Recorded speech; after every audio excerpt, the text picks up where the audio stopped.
como hombres, ¿cierto? Y partir, yo creo, cualquier tipo de conversación y reflexión, partir de que no estaríamos conversando respecto de estas temáticas si no fuera por las mujeres organizadas, que estamos hablando desde el 1800, ¿cierto? Cuando las mujeres luchaban por el derecho a la educación, hasta ya los 50 por el derecho a voto y hasta hace algunos par de años, ¿cierto? Respecto del tema de la violencia.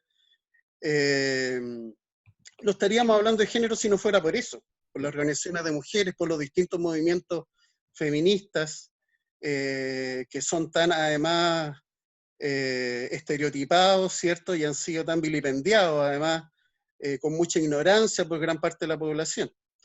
Entonces creo que es importante partir, si nos incorporamos nosotros como varones a esta reflexión, partir de que empezamos a conversar y cualquier cosa que podamos decir, lo hablamos desde nuestros privilegios, ¿cierto? Como varón, y creo que va a ser muy difícil poder avanzar efectivamente en cambios más profundos si es que no incorporamos ese elemento, el elemento de nuestros privilegios, y empezar a hablar de nuestros privilegios como varones en esta sociedad. Desde el momento en que pedimos la palabra, desde cualquier momento, digamos, partir por ahí. Y ahí yo creo que falta mucho, algo se abordó en el foro pasado, porque también en el foro pasado, como ahora, la mayoría de las participantes son mujeres. Entonces, para hablar de feminismo, para hablar de masculinidad, para hablar de género en general, la mayoría son mujeres, y nosotros nos incorporamos muy poco a esta reflexión. Y pareciera que ahí como que tenemos miedo de repente a hablar de nuestra debilidad y de cosas que pudieran ser muy enriquecedoras en esta relación, porque el género es un concepto relacional, ¿cierto?, entre hombre y mujer en esta relación, hablar de nuestras debilidades, hablar de nuestros miedos, hablar de nuestras penas, hablar de nuestro temor a perder, ¿cierto?, ciertas situaciones, para poder de alguna manera ir como equiparando la balanza, esta balanza histórica que ha sido muy negativa para la gran para todas las mujeres en nuestra sociedad. Eh, Ahí comparto, digamos, como esos elementos, y ojalá que se sigan desarrollando más todo espacio, y que podamos incorporar más alumnos, ¿cierto? Más estudiantes, varones, a estos espacios de reflexión, y poder abrirnos más en ese sentido. Muchas gracias, Claudio. Antes de darle la palabra a Verónica, quisiera recordarles que hay en el chat hay no sé si Rodrigo quieres explicarlo tú con mayor propiedad. Hay un enlace para inscribir su asistencia de tal manera de al final obtener esta certificación de la que les hemos estado conversando a partir de la semana pasada.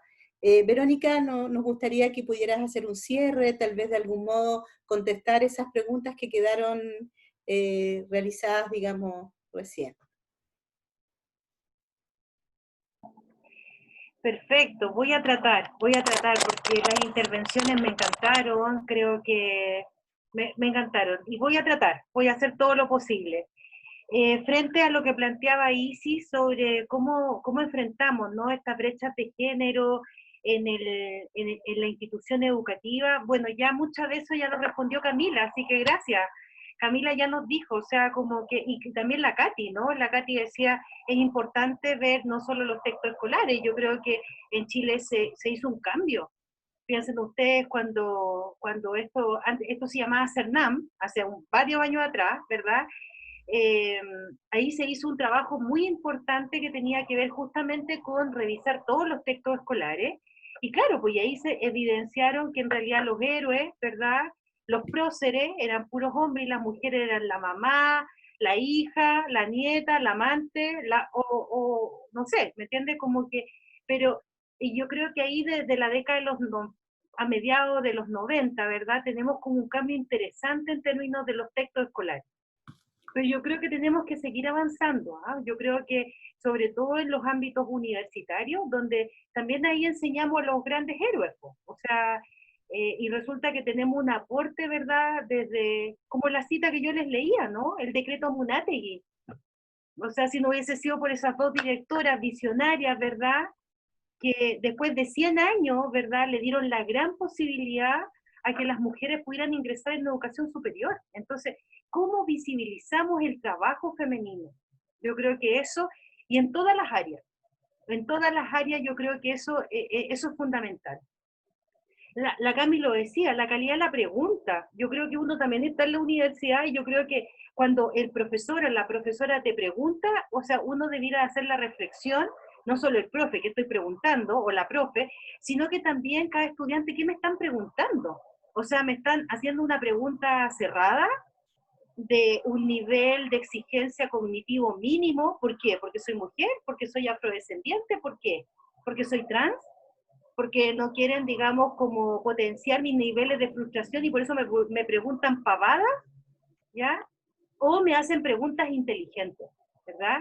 Y en ese sentido, como también en la interacción educativa, ¿verdad? Las niñas, las jóvenes, las mujeres, ¿verdad? Son un otro válido en esa convivencia y por lo tanto no estoy hablando pavadas, sino que estoy hablando, por ejemplo, cosas que son importantes y por lo tanto también les hago preguntas desafiantes, ¿ya?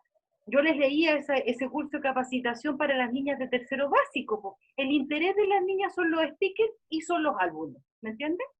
Entonces, y resulta que son menos independientes y todo lo que hacen es para atraer al varón, ¿verdad? Y fíjense lo que decía, como autoexpresión. O sea, yo me reafirmo como niña, ¿verdad? En el interés o en la atracción, ¿verdad? Que tengo en el varón. O sea, yo dejo de ser yo y efectivamente mi validación como mujer queda en el otro, ¿verdad? Que es lo que nos han dicho las teorías del género, ¿no? Así que la calidad de la pregunta es fundamental, la calidad de las lecturas, ¿verdad? Y también cómo potenciamos, porque recuerden ustedes que las universidades en el mundo datan del siglo XIII, ¿me entiendes? Hay pensadores así de la época que dicen que las mujeres son débiles mentales. ¿Para qué vamos a invertir plata en las mujeres? Si las mujeres no les da, no les da. Entonces, ¿para qué les vamos a dar universidad? Piensen en los textos de Virginia Woolf, ¿verdad? A propósito, digamos, de la pelea que da en Inglaterra, ¿verdad? Porque no está reconocida en ese espacio que ella lo llama a sus profesores de patriarcales porque no la ven, no la reconocen, ¿verdad? O sea, ahí no tenemos una violencia simbólica, ¿verdad? Cuando niego al otro, no lo veo, lo tengo de gomero en la sala, ¿verdad? O sea, le doy un espacio, pero no es un legítimo otro en el que yo me establezco un diálogo, ¿verdad? Y un diálogo intelectual, que es tan fundamental en las niñas, el pensamiento científico, ¿verdad? Efectivamente, porque sabemos, eso ya nos han dicho la evidencia, los talentos académicos están distribuidos en todos los grupos sociales, en todos. La cuna es la cuna, ¿me entiendes? El talento académico está para hombres, para mujeres, en todos los grupos étnicos, en todos los grupos sociales, ¿verdad? Incluso vean ese reportaje que es un poquito light, pero Chile, el cementerio de talentos, de Informe Especial, ¿verdad? O sea, cómo Chile se transforma en un cementerio de talentos, ¿verdad? Porque claro, como que eres pobre, estás condenado. Entonces, ¿para qué te vamos a dar educación de calidad y todo si este va a ir a limpiar baños? Disculpen que se lo diga así de brutal, ¿no? Porque igual son comentarios que uno le escucha también a esta clase política empresaria, ¿no? Como que de alguna forma, bueno, y ahí yo me asumo también como una mujer también que está situada también en términos políticos e ideológicos también. Bueno, entonces como que es súper importante ahí en la institución educativa ver la calidad de la pregunta, la calidad de los textos, ¿verdad? La calidad de las interacciones, la calidad de la retroalimentación.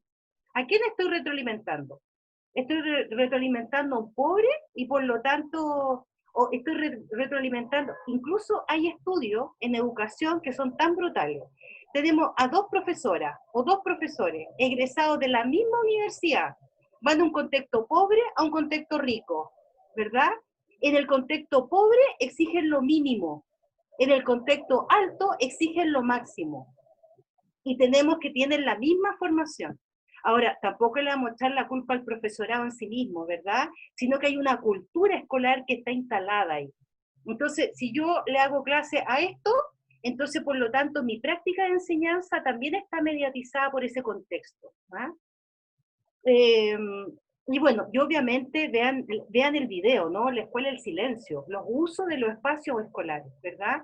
O sea, por ejemplo, los niños, ¿verdad? Se mueven por el patio, las niñas están arrinconadas, ¿me entiendes? Y bueno, también vean los últimos informes también de PREAL, ¿verdad? Justamente cómo se da el factor acumulativo en la discriminación. O sea, ¿qué pasa si eres niña, si eres pobre, indígena, y más encima vives en un contexto rural? O sea, lo que te dice la estadística es que con suerte va a terminar cuarto de primaria, ¿verdad? Porque a veces esas familias, que en su mayoría en algunos contextos indígenas, ¿verdad? Entre tener que, por ejemplo, invertir en el niño o en la niña, invierten en los niños, ¿ya? Porque son familias pobres, ¿ya?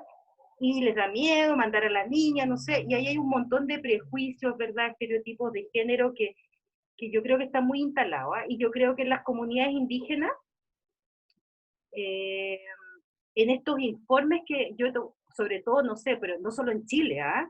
Estoy hablando de Bolivia, Guatemala, ¿verdad? En distintos países de América Latina donde hay una gran población indígena, ¿verdad? Ahí tenemos, por ejemplo, que hay una brecha, pero sustantiva y significativa en los niveles de escolaridad entre los niños y las niñas, ¿ah? Aunque en algunos países igual hay alta cobertura. Con respecto al profesor que hablaba de las y los, yo invito a leer a Valeria Flores, profesora básica argentina, que nos habla sobre el les. ¿Qué significa el les? ¿Ya? Y el les es una reivindicación, y tenemos que entender, jóvenes, y también lean por favor a la Cristeva Cabello, donde lo que dicen las crónicas de los jóvenes, de los y las jóvenes, y de les jóvenes, ¿verdad? Como dicen ellos, tiene que ver justamente con lo que también tocaba la Javiera, con estos chicos que no quieren ser encasillados, ¿verdad? No se identifican ni con la feminidad, ni con la masculinidad, se dicen como en sexualidad en tránsito, y no es que estén enfermos, ¿me entiendes? No es que estén enfermos, es que lo viven de esa manera. Incluso, por ejemplo, ahí en los textos de la Cristeva Cabello, por ejemplo, activistas de estos colegios de la Patagonia, ¿verdad?